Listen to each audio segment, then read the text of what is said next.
I want to thank everybody that took the time from the art fair, my friends sitting in the front row. It's very nice. I'm going to lay this out in a number of ways. I thought the first thing I should do, even though many of you probably are, most of you are probably familiar with Darger, I looked him up online and I found a very interesting sort of blurb about him and found some information that I didn't even know. And it's not like I'm a scholar of his, but I have been, in my own way, studying him. And the talk is basically about Phyllis Bramson and Henry Darger's Wonder World, or Wonderland, a bright and guilty place. Henry Darger was born in 1892, and after his parents died at a young age, he was raised in an asylum for feeble-minded children. So that's one of the rumors, that he was feeble-minded, rather than what is being discovered is he was very, very intelligent, self-taught, but very, very smart. At the asylum, he was subject to harsh punishments and forced labor, and ultimately escaped a year before the asylum was investigated for abuse. Now, there also was a sister, and that sister was taken away from the family.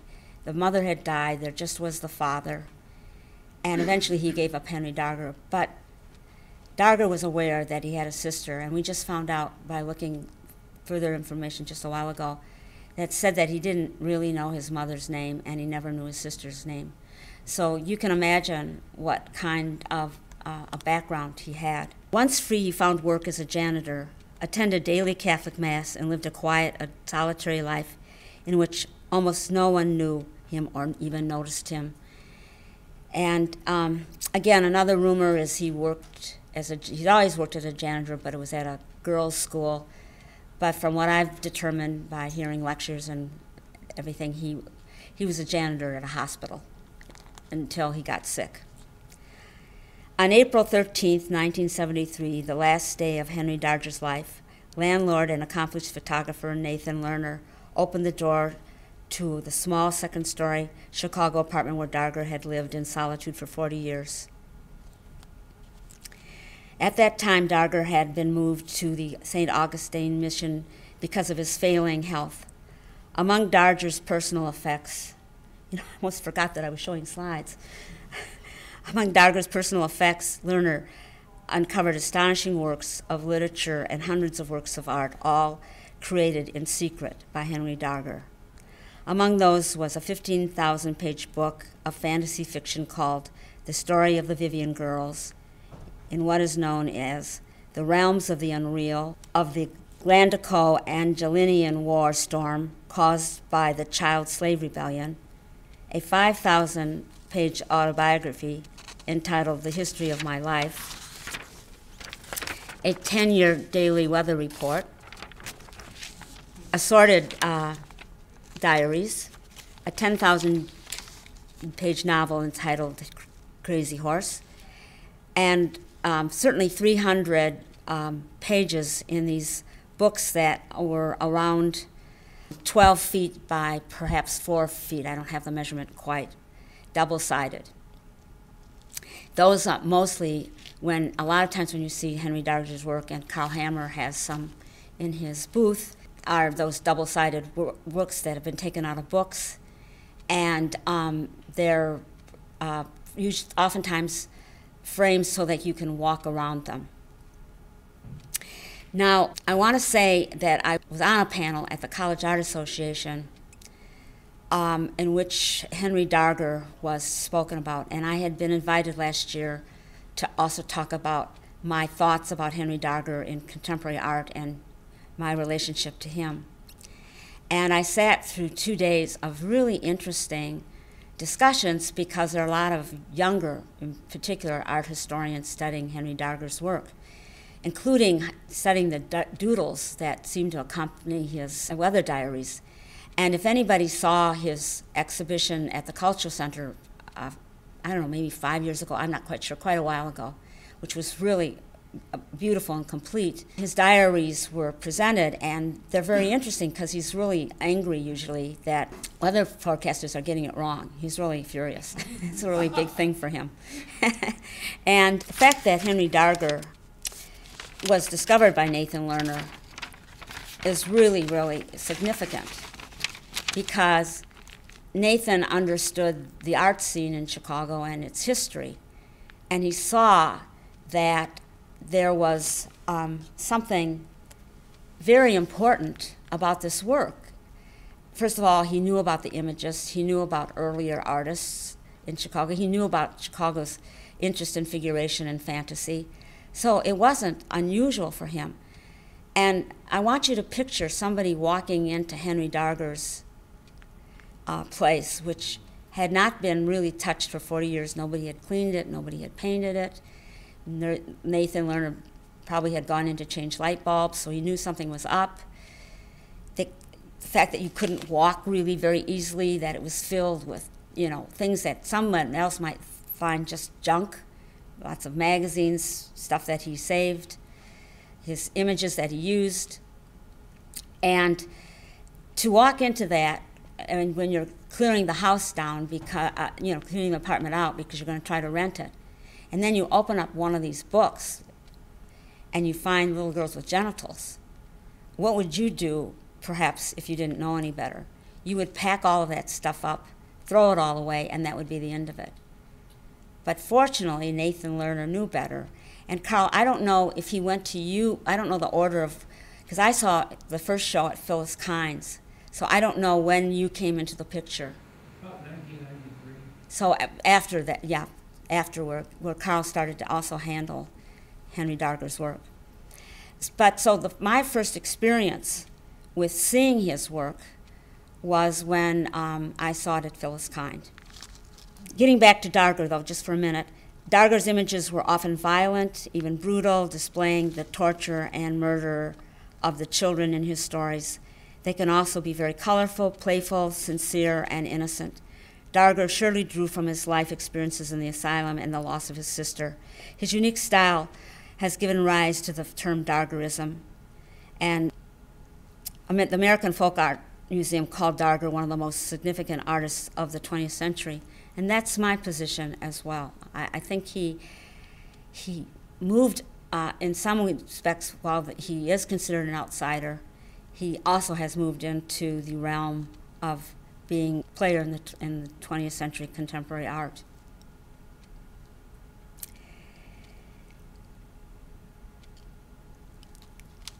In the story of Vivian Girls, we come to learn that the Earth is actually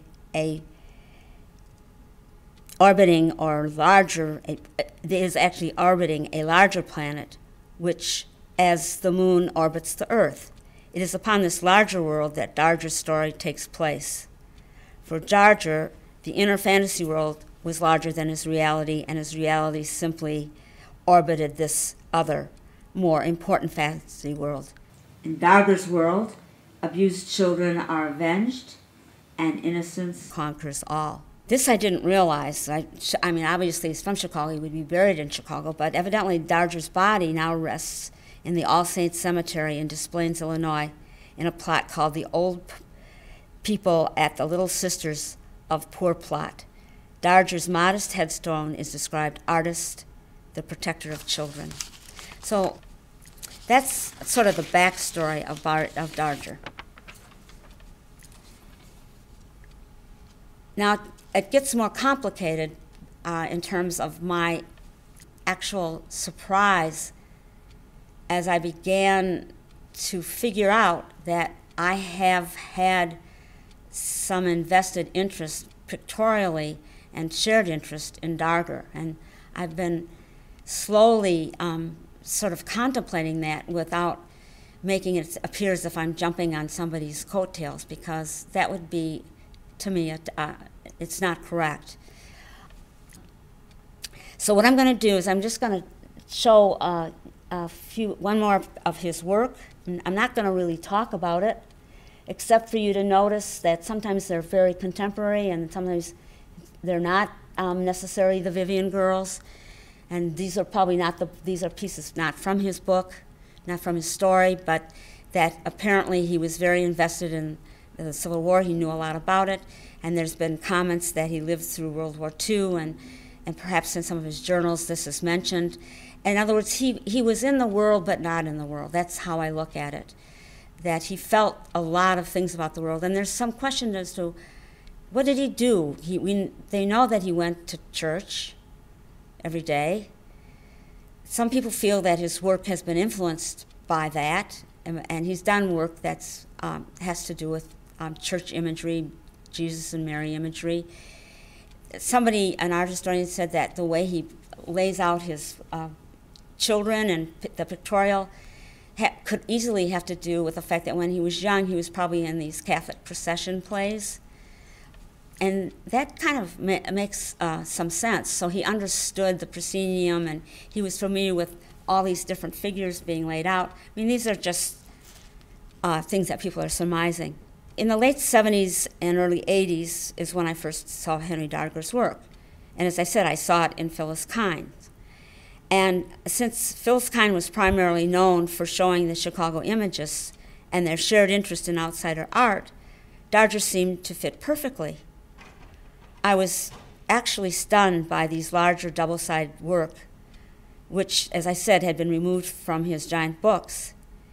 But what the point I want to make is it was the same deep gut feeling that I experienced around the same time when there was a survey of Philip Guston's paintings, including mostly large-scale paintings, and he had just come back into the idea of narrative figure painting at the Museum of Contemporary Art in Chicago.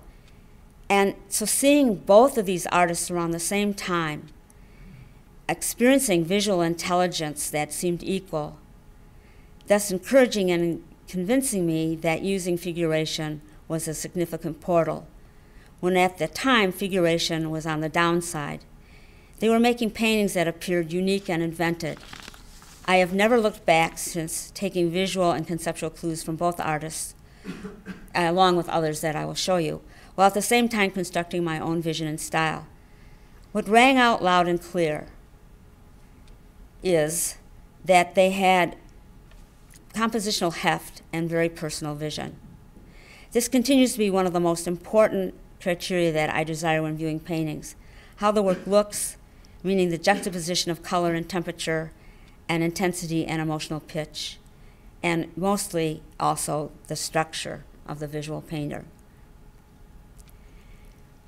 Both used narrative painting applications that still echo in contemporary visual moves employed by many younger artists today. Like Philip Guston's work, Henry Darger undeniably has had a significant influence. The tracing and collaging from popular found images of his time, images voraciously collected and reused. One might use the term indexing, and often organized in his work through line and repetition. Actually, when my sister and I closed my mother's and father's house down, in the attic were some of the same coloring books from the 40s that Darger looked at, because that's when I was growing up. Also, for some reason, my mother used to draw a face, which I would ask her repeatedly to draw, and it looks like one of the Henry Darger faces. It's kind of a young woman with a particular kind of hairdo, which she got from the coloring books, which is probably where my mother got them too. Now, the tracing and the collaging has often been, it's often been said that, well, Darger didn't know how to draw, that's why he used them. But honestly, my feeling is he was really clever, and maybe he didn't really know how to draw, and when usually people say that, they mean in the conventional way. He didn't have academic training, but he did change the images around, and he had to go through great lengths because there wasn't, like there is now a Xerox machine, so he had to take, I have been told, these images of, like, from a coloring book to the drugstore, have them photographed, then he would tell them certain sizes that he want, and this would cost him a bit. You know, I'm sure It was money that, he actually, had to sacrifice. The thing is also that I think New York has sort of like usurped Henry Darger. That's my feeling.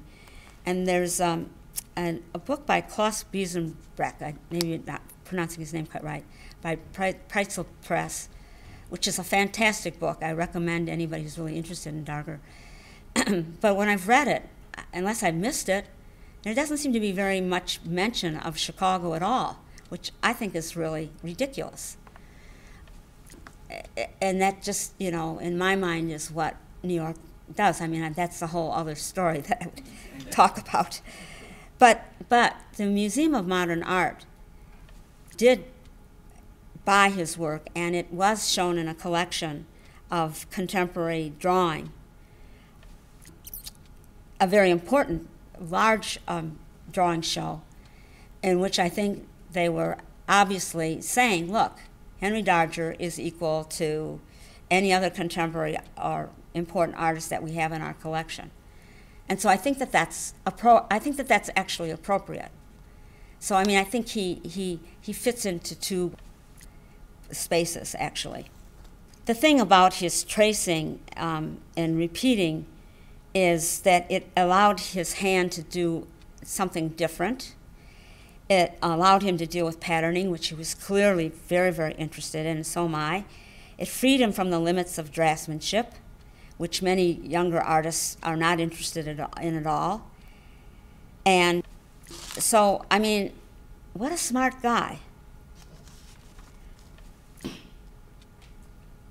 The thing that I can't figure out is how did he become so savvy in terms of color and composition? This is what I just don't understand it. How did he understand innately to be so sophisticated? Because, as I said, if you see his work with other artists that are contemporary, he fits right in. It's just a mystery to me. Now, Darger was, as I said, in the tradition of Chicago figure painting. A lot of those artists included Ivan Albright, Seymour Wasowski, who I'm showing you right now, who unfortunately is not on anybody's lips much because he died when he was 57 in the 70s, I believe. And that's not when figuration was that of significance. And probably at that point the imagists were also kind of like usurping anything that Wasowski would be doing. Wasowski is very important to me as well, as you'll see when you look at my work. He's been a visual mentor to me. All of these artists were mining the figure as a metaphor for the human condition rather than necessarily an exact reflection. Often the figure under duress, according to Chicago art critic and writer James Judd. Like other Chicago-based artists, myself included, who required the figure as a reference to chart or map the human condition, there needed to be some personal connection, often presenting situations that induce multiple narratives and interpretations, while walking various lines between heartfelt sentiment, irreverence, and satire. But Darger also fits my other interests, that the work should communicate to the viewer. There are basic human needs we all experience: the need to be loved, the psychological consequences of being human, and the twists and turns of truth, manipulated with duplicitous thinking. Emotionally influenced by the changing and challenging peccadillos of life, Darger mapped and integrated his own notions about the world as he experienced it, adding a quixotic interior life to ease the frustrations and pain. So one wonders if there is such a thing as a consoling narrative. In other words, did his running narratives provide a belief system that allowed Darger to make his own life livable? And of course, we would all acknowledge that that's probably true, that he was using his work as a consoling narrative.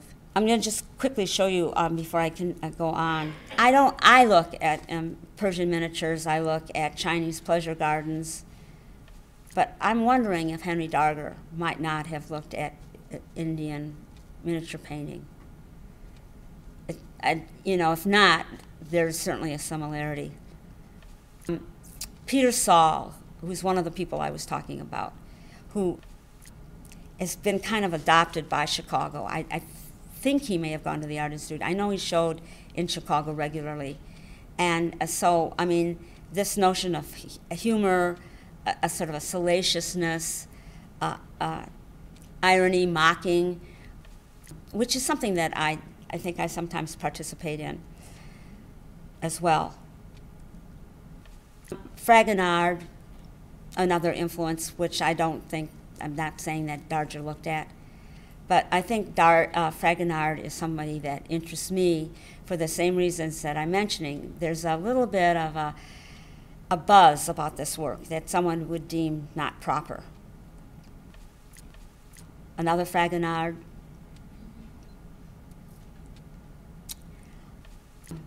Trois Dix-Huit, which is of my interest, and I could see Henry Darger, not that I say he looked at it, but I mean it's the same notion of this incessant repetition of pattern. And here's my work.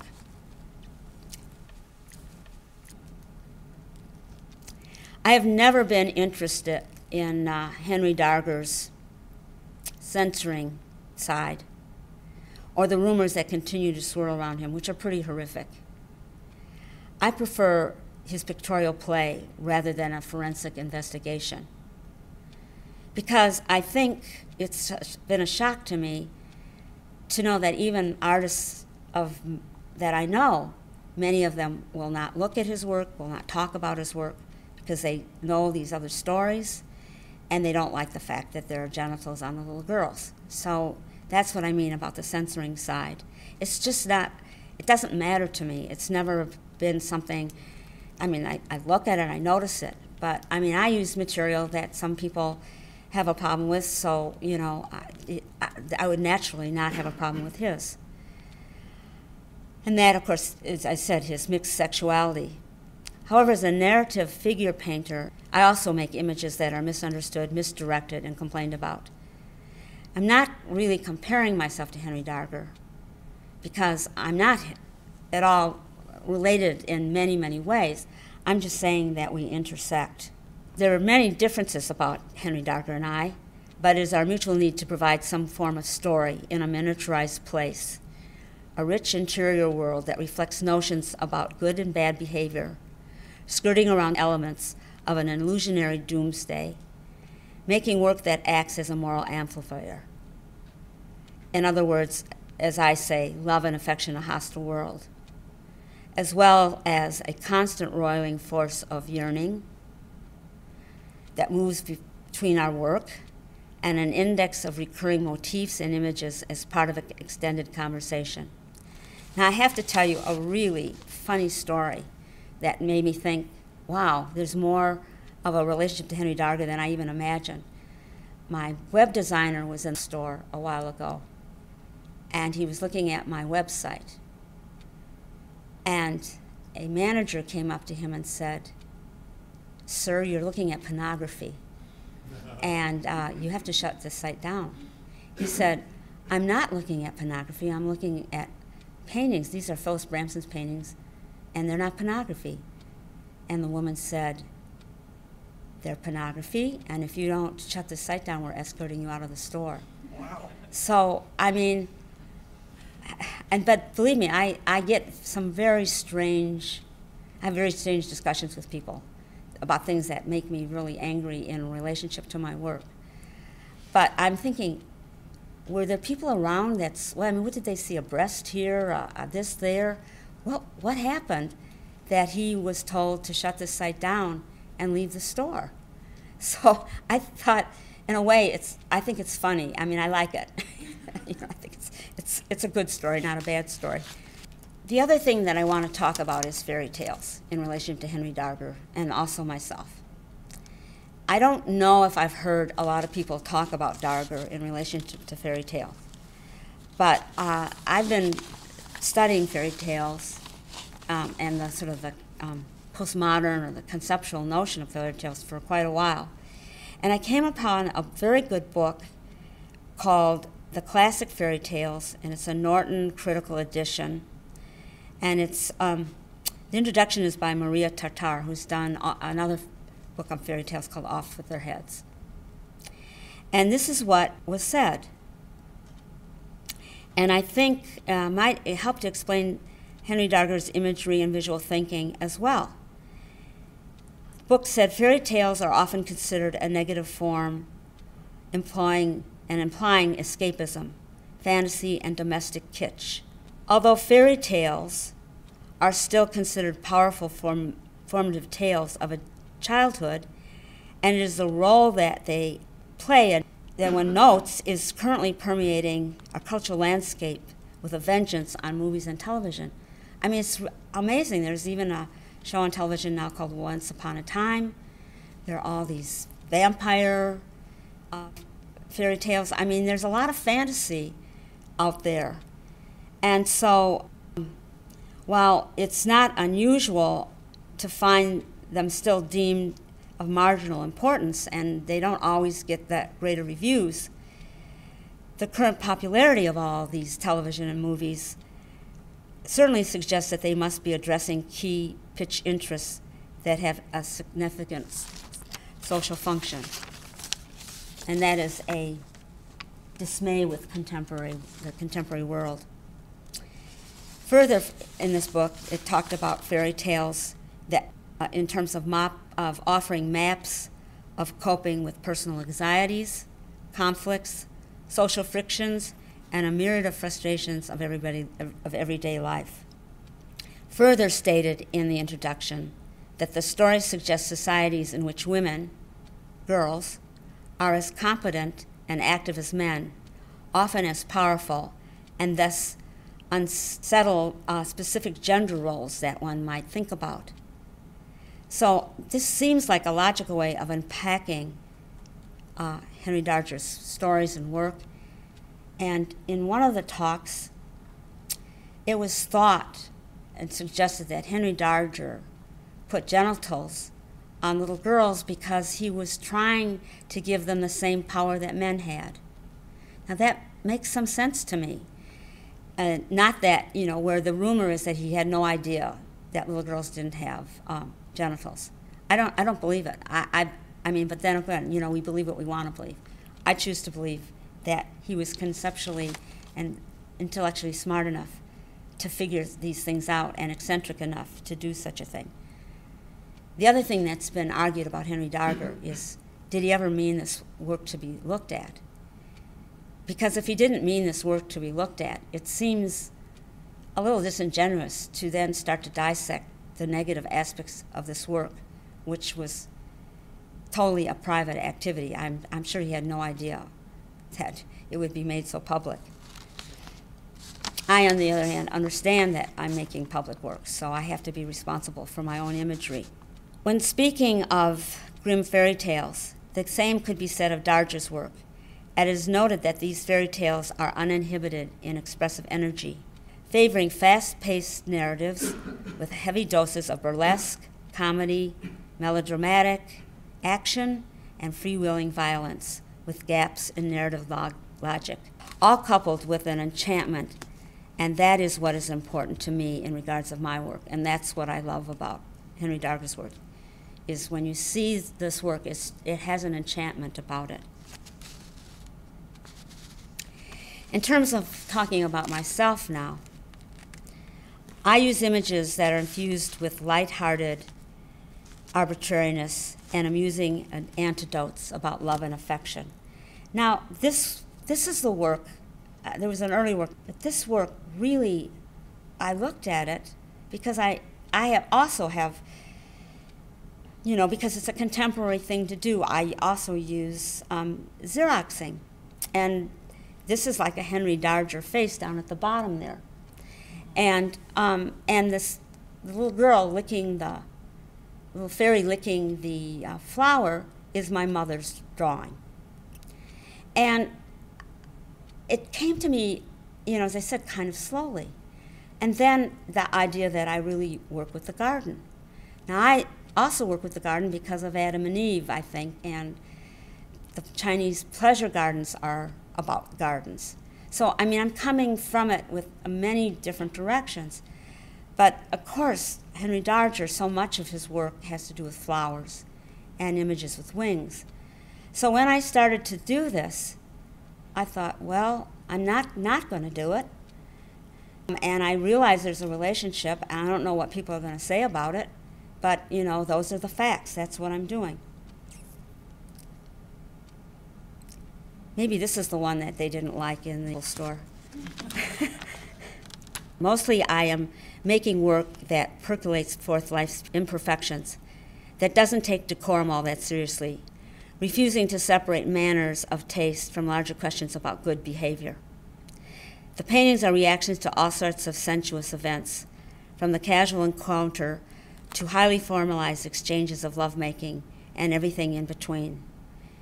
Miniaturized schemes which meander between love, desire, pleasure, and tragedy, all channeled through seasonal changes, burlesque-like and usually theatrical incidents that allow both for empathy and adult folly, while projecting capricious irritability, comic bumps along the way. So, you know, I wonder, did Darger sometimes look at his work and say, my goodness, this is so silly?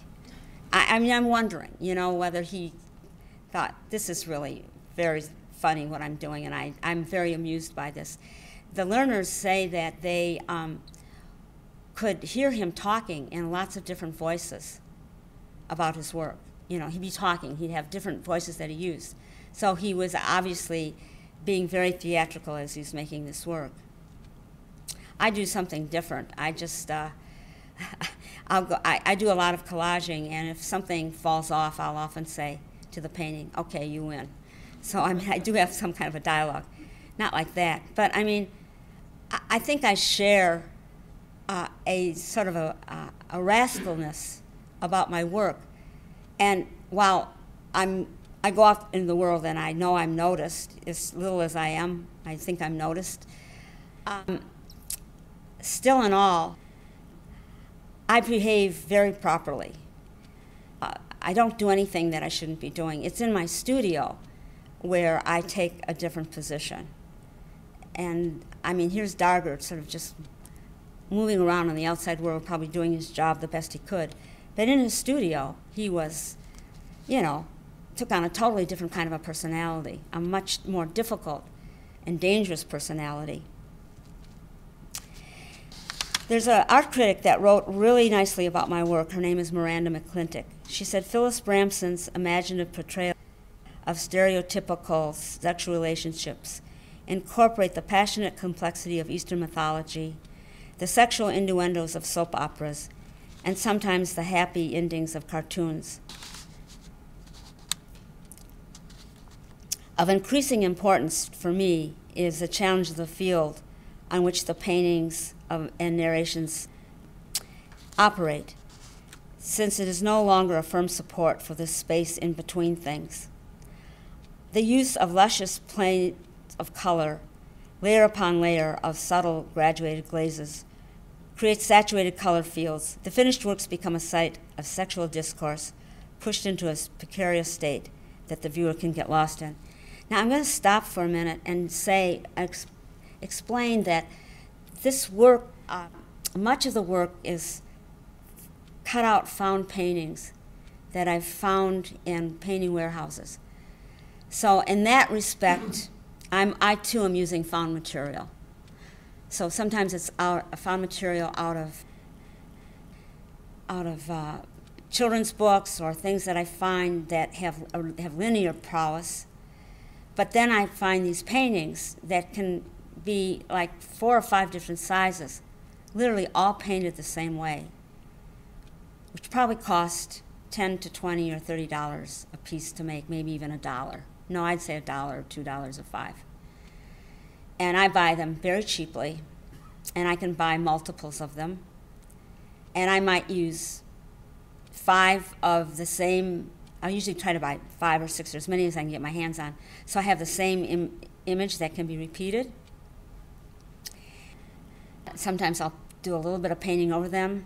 When people ask me which is my work and which is not, I I'll sometimes lie because I think it's funny that, they can't tell the difference, and it's none of their business as far as I'm concerned.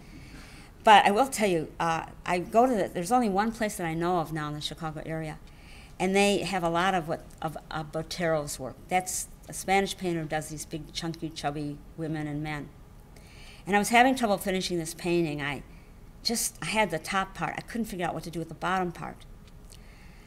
And I was like going crazy. And I saw some Boteros, and I asked her about them. I mean, they call them Boteros, which is, ridiculous. Surprised that they haven't been rated. And so she showed me a larger dancing couple. If anybody knows of Botero, there's this dancing couple.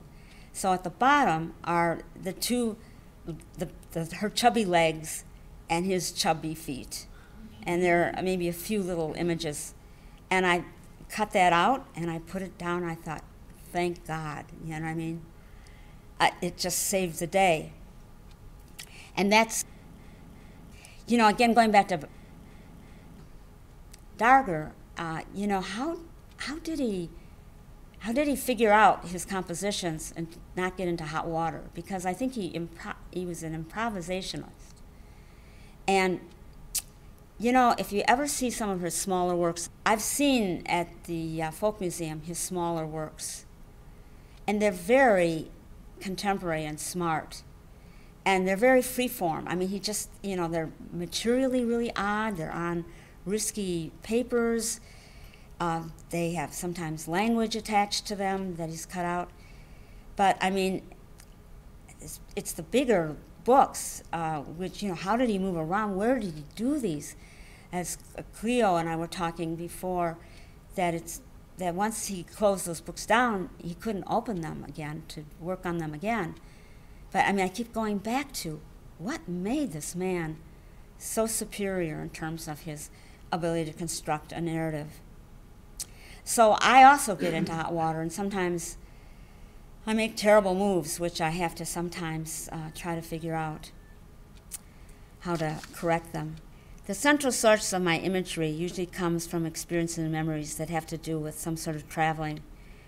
Narratives used as a repository for feelings, which often collide and intermingle with notions of personal feelings as well. And they propose a story that doesn't really have an ending. Paintings that wobble between private subjective values, social concerns, and self-subscribed metaphors, illusion, and cliché. It is the materiality and the philosophical as well as the visual aspects of making a painting that drives my work.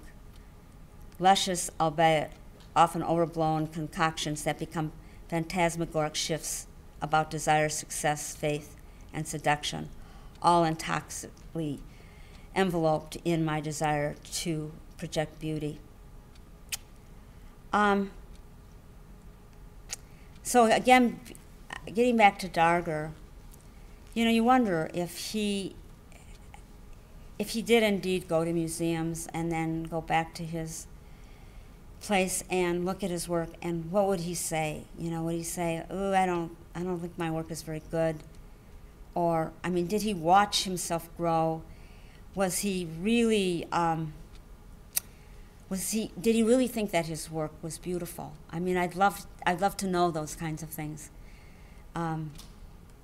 What was his criteria in terms of color? Because it's very beautifully conceived.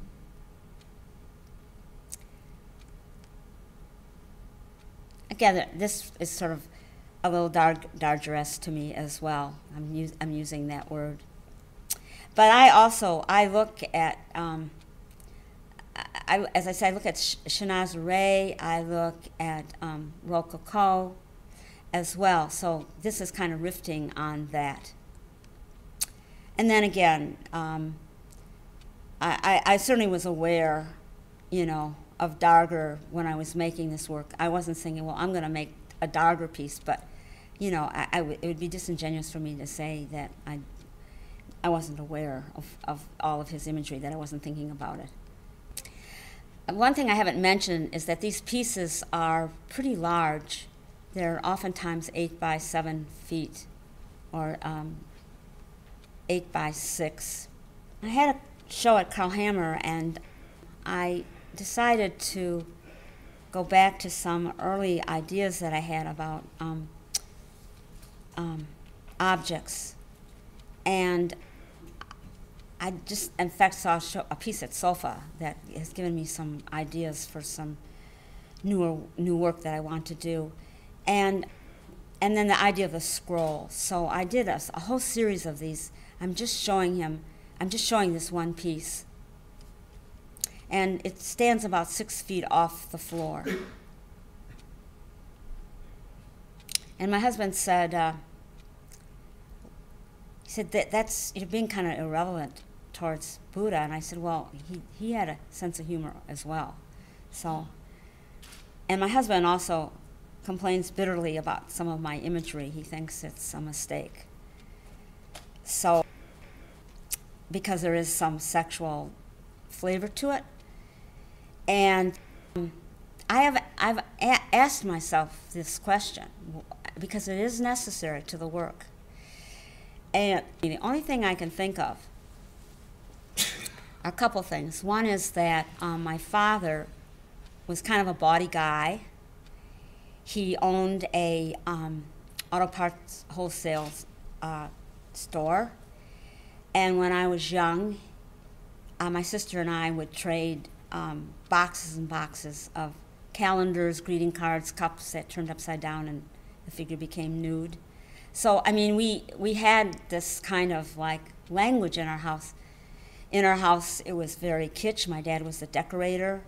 So there would be,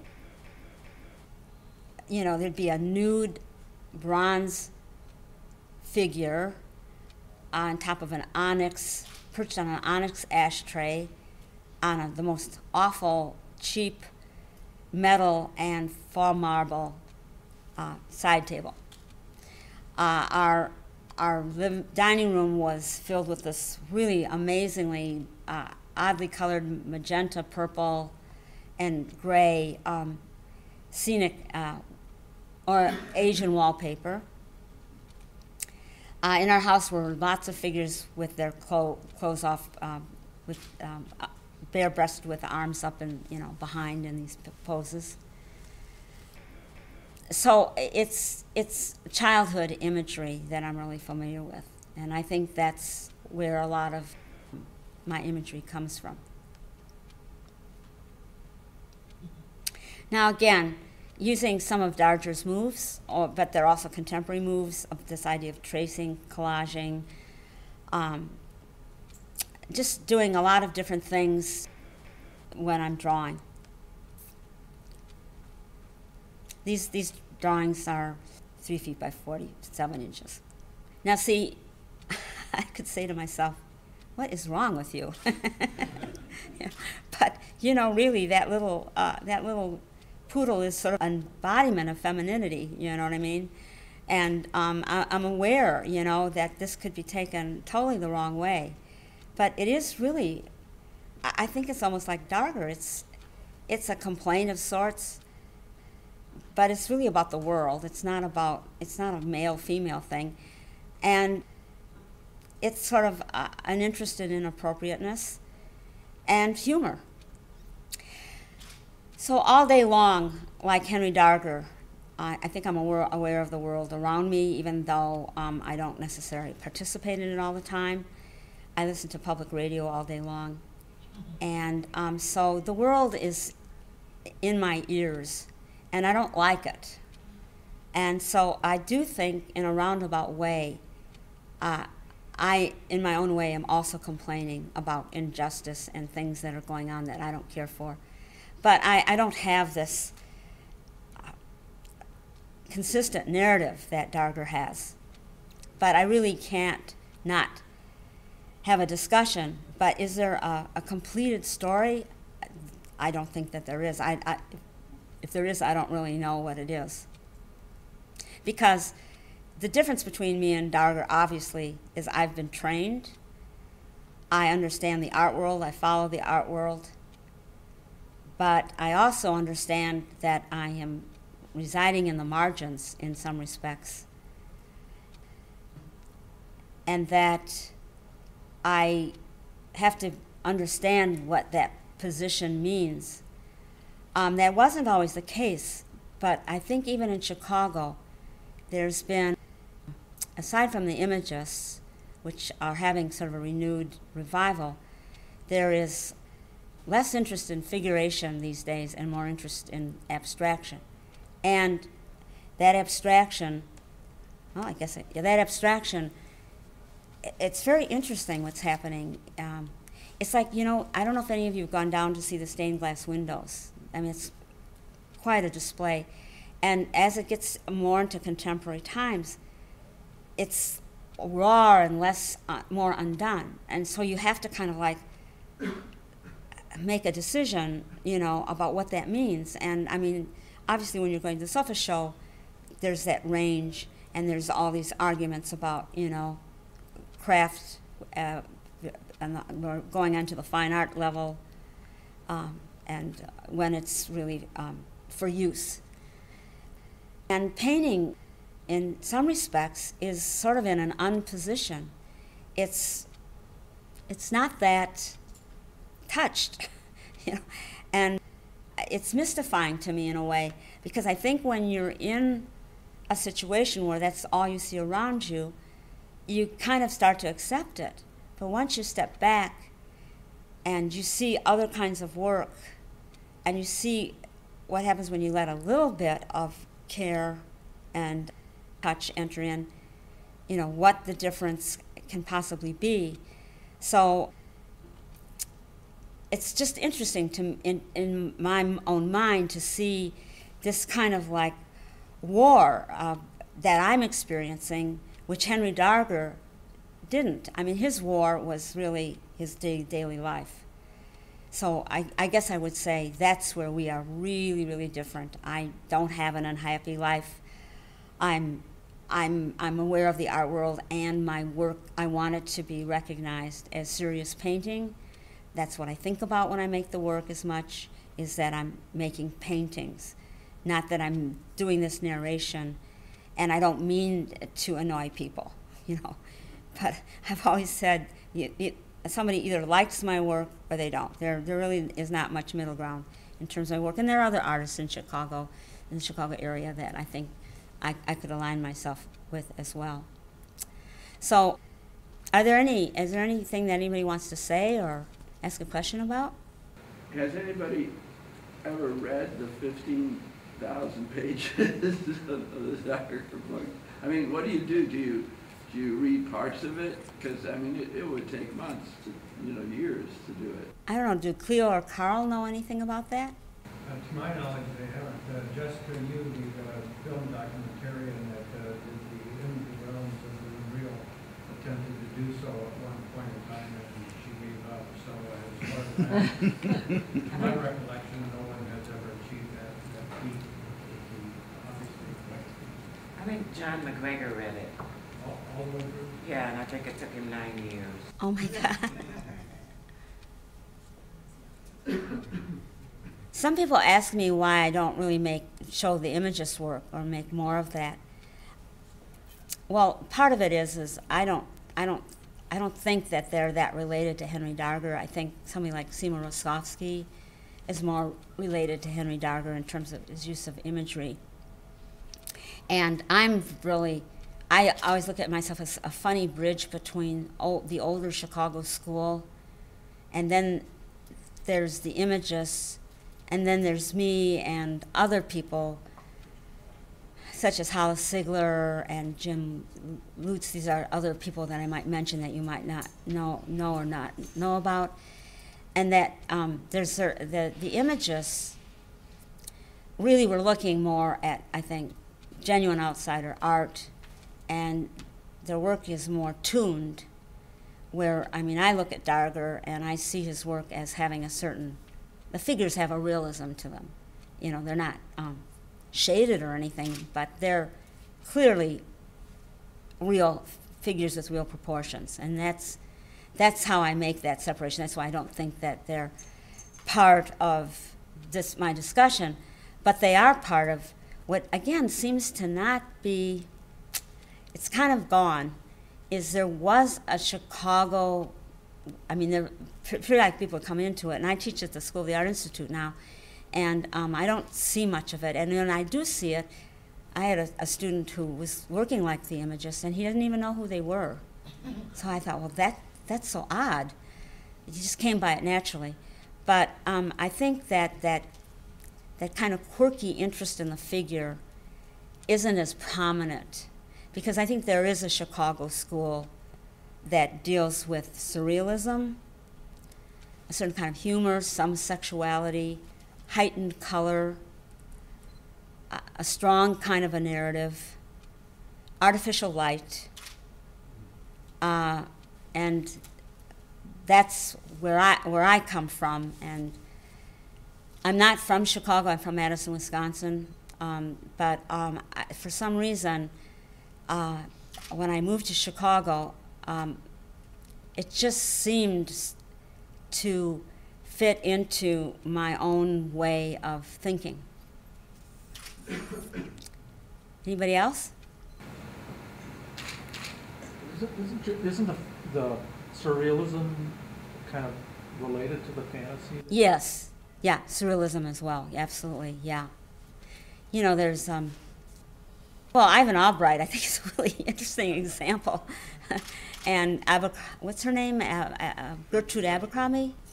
So, I mean, there's some earlier developments of that, and then, I mean, there are people that pass through as well, like Frumpkin Gallery was a long, earlier gallery that also had a real interest in figuration. Carl has always had an interest in that. Phyllis Kind is another example of a gallery that kept that going. There are various pockets of galleries right now that have an interest in the figure in Chicago, and Nathan, but she's kind of in a different category, because I think it's just a different kind of a notion about the figure.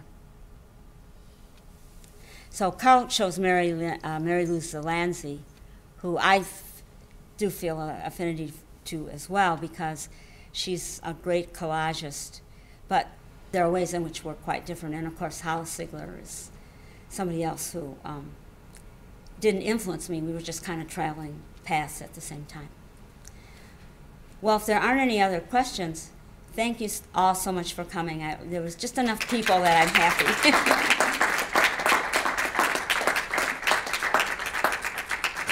Thank you, Carl. Thank you for coming.